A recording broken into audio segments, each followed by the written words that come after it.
নমস্কাৰ ছাত্ৰ ছাত্ৰীসকল, তোমালোকক সকলোকে মোৰ ইউটিউব চেনেললৈ আন্তৰিক স্বাগতম জনাইছোঁ। আজিৰ এই ভিডিঅ'টোত আমি আলোচনা কৰিম ক্লাছ 6 অসমীয়া কিতাপৰ মনোৰম মাজুলী নামৰ যিটো লেচন আছে, লেচনটোৰ কমপ্লিট প্ৰশ্নৰ উত্তৰ। গতিকে তোমালোকে যদি ক্লাছ 6ত পঢ়ি আছা তেনেহ'লে আজিৰ এইটো ভিডিঅ' শেষলৈকে চাই থাকিবা। ভিডিঅ'টোত তোমালোকৰ মনোৰম মাজুলী নামৰ যিটো লেচনটোৰ A to Z question answer পাই যাবা। অ'কে ছাত্ৰ ছাত্ৰীসকল, আমি ভিডিঅ'টো ষ্টাৰ্ট কৰোঁ। বিহু, ৰাস, উৎসৱ, পালনাম, ভাওনা, সবাহ আদিৰ উপৰি মাজুলীত আৰু কি উৎসৱ পালন কৰা হয়? উত্তৰটোত লিখিবা বিহু, ৰাস, উৎসৱ, পালনাম, ভাওনা, সবাহ আদিৰ উপৰিও মাজুলীত আৰু আলি আই লৃগাং, ৰাজ কেবাং, বাথৌ পূজা আদি উৎসৱ পালন কৰা হয়। ছাত্ৰ ছাত্ৰীসকল, দ্বিতীয় প্ৰশ্নটো মন কৰা। উত্তৰ লিখা। ক, কি ক'বা, ইয়াত মানুহৰ সপোনে পোখা মেলে, কিন্তু বানপানী আৰু গৰাখহনীয়াই সেই পোখা মোহাৰি পেলায়। এই কথাষাৰ কোনে কি প্ৰসংগত কৈছিল? লিখা। এই প্ৰশ্নটো তোমালোকৰ অহাৰ সম্ভাৱনা খুব বেছি আছে। উত্তৰটো লিখিবা উক্ত কথাষাৰ বৰুৱা ছাৰে কৈছিল। মাজুলীত আগতে ৬৫খনমান সত্ৰ আছিল, কিন্তু ব্ৰহ্মপুত্ৰৰ গৰাখহনীয়াত বহু সত্ৰ উটি গ'ল। বৰ্তমান মাজুলীত সৰু বৰ মিলি মুঠ ২২খন সত্ৰ আছে। সেইকাৰণে বৰুৱা ছাৰে উক্ত প্ৰসংগত কথাষাৰ কৈছিল।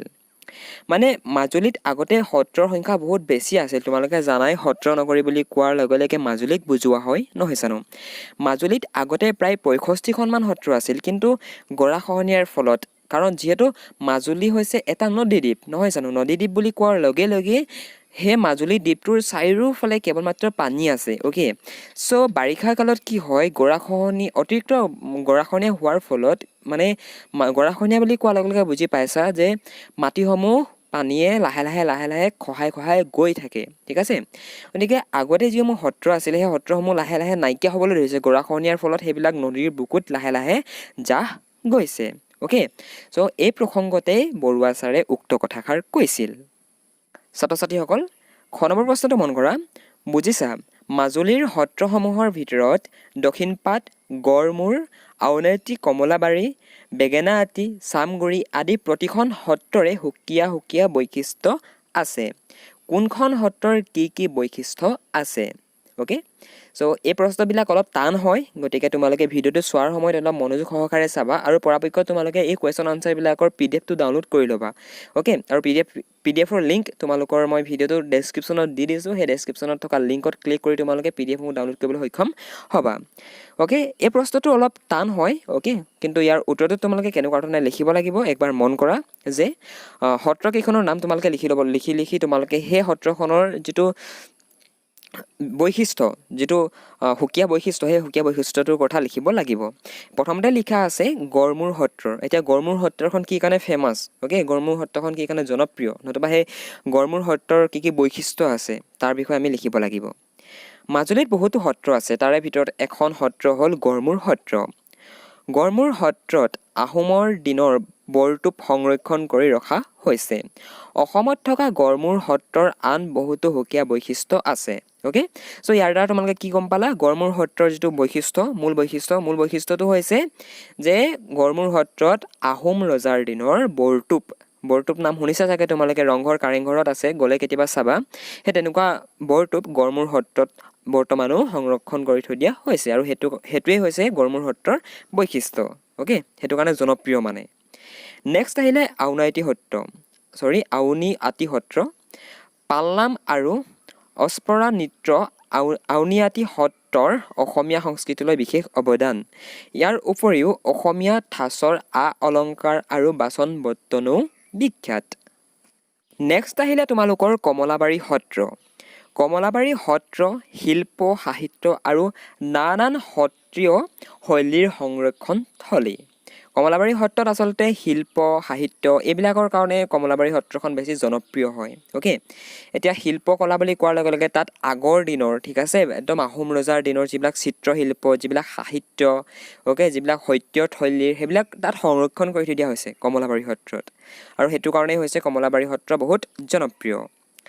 নেক্সট আহিলে আতি সত্ৰ বেঙেনাআতি সত্ৰত সাঁচি পাতৰ পুথি আৰু হাতী দাঁতৰ বিভিন্ন অলংকাৰ হাতী দাঁতৰ পাতি আদি সংৰক্ষণ আছে নেক্সট আহিলে চামগুৰি সত্ৰ চামগুৰি সত্ৰৰ যিটো বৈশিষ্ট্যটো হৈছে ভাওনাৰ বিভিন্ন চৰিত্ৰৰ সাৰ্থক প্ৰতিফলনৰ বাবে মুখাশিল্প সংৰক্ষণ কৰি থোৱা হৈছে মুঠতে চামগুৰিত সত্ৰ মুখাশিল্পৰ বাবে বিখ্যাত এতিয়া ইয়াতে পালাই চাগে তোমালোকে উত্তৰটো চামগুৰি সত্ৰ কিহৰ কাৰণে বিখ্যাত চামগুৰি সত্ৰ মুখাশিল্পৰ কাৰণে বিখ্যাত মুখাশিল্প মানে তোমালোকে দেখিছা চাগে টিভিবিলাকত কেতিয়াবা কি হয় তোমালোকে মন কৰিবা সত্ৰবিলাকত মানুহ এটা বুলি ক'লে ভুল হ'ব একচুৱেলি কি হয় এটা দলে মুখত বিভিন্ন ৰকমৰ দানৱ বিভিন্ন নিচিনা দস্যুৰ যিবিলাক মুখা সেই মুখাবিলাক পিন্ধি পিনে তেওঁলোকে নাচে নহয় জানো আৰু এই সকলোবিলাক যি সংস্কৃতি আমাৰ এই সংস্কৃতি কেৱল মাত্ৰ চামগুৰি সত্ৰতে আছে ওকে সো তোমালোকে মুখাশিল্পৰ বিষয়ে যদি বেছিকৈ জানিব মন কৰা তেনেহ'লে কমেণ্ট কৰিবা আৰু তোমালোকে ইউটিউবতো সাৰ্চ কৰি চাব পাৰা ভিডিঅ'বিলাক আৰু মই তোমালোকৰ কাৰণে চেষ্টা কৰিম তেনেকুৱা ভিডিঅ' বনাবৰ কাৰণে আগন্তুক কালত ছাত্ৰ ছাত্ৰীসকল 3 নম্বৰৰ প্ৰশ্নটো মন কৰা মাজুলীৰ বিষয়ে 10টা বাক্য লিখা উত্তৰ লিখিবা মাজুলীৰ বিষয়ে 10টা বাক্যৰ তোমালোকে 1 2 3 4 তেনেকুৱা ধৰণে কৰি নিবা পইণ্ট ৱাইজ কৰি নিবা 1 নম্বৰতে লিখিবা যে মাজুলী পৃথিৱীৰ ভিতৰতে আটাইতকৈ ডাঙৰ নদী দ্বীপ ওকে পৃথিৱীৰ ভিতৰতে আটাইতকৈ ডাঙৰ যিটো নদী দ্বীপ সেই নদী দ্বীপটোৰ নামেই হৈছে মাজুলী আৰু জানানে বাৰু এটাতকৈ সৰু নদী দ্বীপটোৰ নাম কি আটাইতকৈ সৰু নদী দ্বীপটোৰ নাম হৈছে উমানন্দ তোমালোকে নাজানা চাগে ন সেইটো কথা যদি প্ৰথমবাৰৰ কাৰণে বুজি পালা প্ৰথমবাৰৰ কাৰণে যদি এইখাৰ কথা জানিবলৈ পালা তেনেহ'লে ভিডিঅ'টো লাইক কৰিবলৈ নাপাহৰিবা আৰু মোৰ আৰু এটা চেনেল আছে চেনেলটোৰ নাম হৈছে ফেক্টছ উইথ পলাশ সেই চেনেলটো তোমালোকে ছাবস্ক্ৰাইব কৰি ল'বা অ'কে 2 নম্বৰ পইণ্টত লিখিব যে এই দ্বীপটো চাবলৈ দেশ বিদেশৰ পৰা বহু পৰ্যটক আহে অ'কে ট্ৰেভেলাৰ আহে মানে বিভিন্ন ধৰণৰ নেক্সট লিখিবা মাজুলীত বৰ্তমানে সৰু বৰ মিলি মুঠ 22খন সত্ৰ আছে নেক্সট লিখিবা যে তাৰে কেইখনমান সত্ৰ হ'ল আউনীআটী সত্ৰ কমলাবাৰী সত্ৰ বেঙেনাআটী সত্ৰ চামগুৰি সত্ৰ গড়মূৰ সত্ৰ ইত্যাদি এই সত্ৰসমূহৰ বহুতো সুকীয়া বৈশিষ্ট্য আছে নেক্সট লিখিবা মাজুলীত বহুতো উৎসৱ পালন কৰা হয় তাৰে কেইটামান উৎসৱৰ নাম হ'ল বিহু পালনাম ভাওনা সবাহ আলি আই লৃগাং বাথৌ পূজা আদি ছাত্ৰ ছাত্ৰীসকল 8 নম্বৰত লিখিবা পৃথিৱীৰ বিভিন্ন প্ৰান্তৰ পৰা সংস্কৃতিপ্ৰেমী ব্যক্তি আহি ইয়াত সত্ৰীয়া নৃত্যৰ প্ৰশিক্ষণ লয় 9 নম্বৰত লিখিবা মাজুলী বহুতো শিল্পকলাৰ বাবেও বিখ্যাত আৰু একেবাৰে শেষৰ 10 নম্বৰ পইণ্টটো লিখিবা যে গতিকে শংকৰদেৱৰ দিনৰে পৰা মাজুলীত চলি অহা সংস্কৃতি নামঘৰ সমূহৰ ঐতিহ্যক অক্ষুণ্ণ ৰাখিবলৈ প্ৰয়াস কৰা উচিত 4 নম্বৰ প্ৰশ্নটো মন কৰা উপযুক্ত পুৰুষবাচক বিভক্তিৰে বাক্য পূৰ কৰা ক ছাৰ আপোনাৰ দেউতা ডেছ কোন আছিল উত্তৰ লিখিবা ছাৰ আপোনাৰ দেউতাৰা কোন আছিল খ গগৈ বাইদেৱে ক'লে তগৰ তোমাৰ মা ডেছ আহিছে উত্তৰ লিখিবা গগৈ বাইদেৱে ক'লে তগৰ তোমাৰ মাৰা আহিছে নেক্সটটো মন কৰা তোৰ ককা ডেছ বয়স কিমান উত্তৰ লিখিবা তোৰ ককাৰ বয়স কিমান ইয়াত তোৰ সলনি তোমাৰ বুলিও থাকিব পাৰে অ'কে নতুবা আপোনাৰ বুলিও থাকিব পাৰে সেইটো তোমালোকে লিখাৰ সময়ত ভালদৰে চাই ল'বা নেক্সট লিখিবা তোমাৰ পেহী ডেছ ক মই চিনি পাওঁ উত্তৰ লিখিবা তোমাৰ পেহীৰাক মই চিনি পাওঁ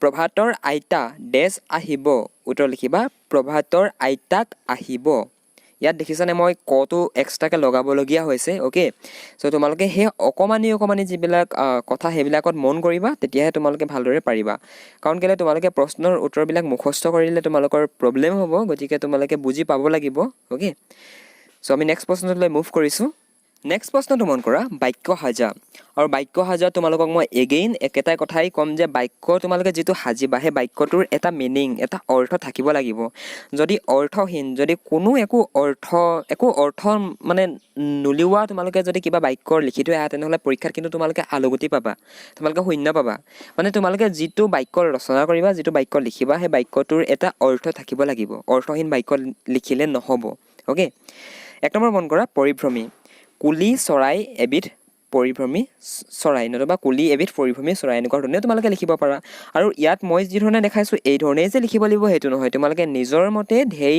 বিভিন্ন ধৰণৰ বাক্য ৰচনা কৰিব পাৰা কিন্তু এটা কথা মন কৰিবা যে বাক্য তোমালোকে যিটো নিৰ্মাণ কৰিবা সেই নিৰ্মাণ কৰা বাক্যটোৰ এটা অৰ্থ থাকিব লাগিব ৰহন সি কথাবোৰ ৰহন লগাই কয় সংৰক্ষণ আমি পানী সংৰক্ষণ কৰিব লাগে মণিকূট আমাৰ গাঁৱৰ নামঘৰৰ মণিকূটটো ডাঙৰ নতুবা আমাৰ গাঁৱৰ নামঘৰৰ মণিকূটটো বহুত ডাঙৰ তোমালোকে এনেকুৱা ধৰণেও লিখিব পাৰা শিৰলু হাল বাওঁতে ব্যৱহাৰ কৰা হয় মায়াময় সংসাৰত ভগৱানক য'তে ত'তে বিচাৰি হাবাথুৰি খোৱা হয় কিৰিলি পৰীক্ষাৰ ৰিজাল্ট দিয়াৰ পিছত ল'ৰা ছোৱালীসকলে কিৰিলি পাৰি চিঞৰিবলৈ ধৰিলে ছাত্ৰ ছাত্ৰীসকল একেবাৰে শেষৰ যিটো প্ৰশ্নটো মন কৰা সমাৰ্থক শব্দ লিখা পৃথিৱী ধৰা বসুমতী আৰু ধৰণী সুচল সচ্ছল ফটফটীয়া আনন্দ সুখ উল্লাস আৰু ফূৰ্তি লেখীয়া ধৰণৰ নতুবা নিচিনা চুই স্পৰ্শ নতুবা লাৰি শেষ অন্ত সমাপ্ত বেছি ডাঙৰ বহুত বিখ্যাত পৰিচিত নতুবা জনাজাত নিশা ৰজনী ৰাতি ছাত্ৰ ছাত্ৰীসকল এইখিনি আছিলে তোমালোকৰ মনোৰম মাজুলী নামৰ যিটো পাঠটোৰ কমপ্লিট প্ৰশ্নৰ উত্তৰ মই ভাবোঁ তোমালোকে ভিডিঅ'টো ভাল পালা যদি ভাল পালা ভিডিঅ'টো লাইক এটা কৰি দিবলৈ নাপাহৰিবা তোমালোকে যদি ভিডিঅ'টো লাইক কৰা তেতিয়াহে মই গম পাম যে তোমালোকে ভিডিঅ'টো ভাল পাইছা অ'কে চ' ভিডিঅ'টো লাইক কৰিবা আৰু তোমালোকে পৰাপক্ষত এই প্ৰশ্নৰ উত্তৰখিনিৰ এটা PDF ফৰ্মেট ডাউনলোড কৰি ল'বা আৰু সেই PDFটো ডাউনলোড কৰিবৰ কাৰণে তোমালোকে ভিডিঅ'টোৰ ডেছক্ৰিপশ্যন চেক কৰিবা সেই ডেছক্ৰিপশ্যনত লিংক দিয়া আছে তাতে গৈ তোমালোকে এই কুৱেশ্যন আনচাৰবিলাকৰ এটা PDF ফৰ্মেট ডাউনলোড কৰিবলৈ সক্ষম হ'বা ভিডিঅ'টো যদি ভাল পালা এটা লাইক কৰাৰ লগতে চেনেলটো ছাবস্ক্ৰাইব কৰি ল'বা যাতে মই যেতিয়াই নতুন ভিডিঅ' ইউটিউবত আপলোড কৰোঁ তোমালোকে যাতে অধিক সোনকালে পাই যোৱা চ' থেংকছ ফৰ ৱাচিং দিছ ভিডিঅ'